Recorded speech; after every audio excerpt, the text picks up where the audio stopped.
দর্শক, ঢাকা আরিচা মহাসড়কে আছেন আমাদের প্রতিনিধি আরিফুল ইসলাম সাব্বির। যুক্ত হচ্ছি তার সাথে।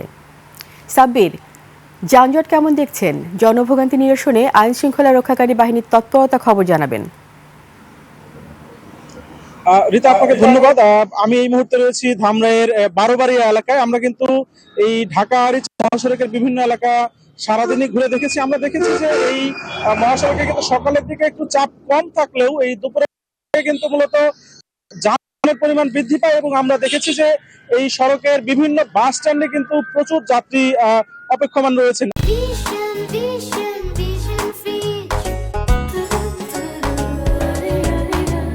আমরা কিন্তু দেখেছি যে আপনি যেমনটি বলছিলেন যে আইন শৃঙ্খলা বাহিনীর কি অবস্থা।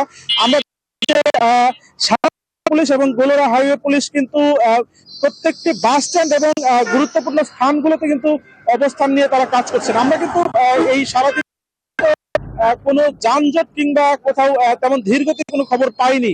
তবে আমরা দেখেছি যে এই মহাসড়ক ছাড়াও যা ধামরাইয়ের যেই বাইপাস সড়ক রয়েছে, কালামপুর সাটুরিয়া এবং ধুলিবিটা থেকে কালিয়াকৈরের যে সড়ক রয়েছে, সেই সড়কে কিন্তু আমরা যানবাহনের একটি চাপ দেখতে পেয়েছি। তবে এই সড়কগুলোতে কিন্তু আমরা পুলিশের তেমন উপস্থিতি আসলে দেখতে পাইনি। আমরা কাওয়ালিপাড়া ধুলিবিটার কিছু অংশে কিন্তু কিছুটা প্রায় 1 কিলোমিটারের মতো যানজট সৃষ্টি হয়েছে। আমরা সারাদিনে কিন্তু এখন পর্যন্ত কোনো ধরনের কোনো অপ্রীতিকর খবর পাইনি। তবে যাত্রীদের সঙ্গে কথা বলেছি, তারা আমাদেরকে বলেছে পরিবহনগুলোতে কিন্তু কিছুটা বাড়ছে।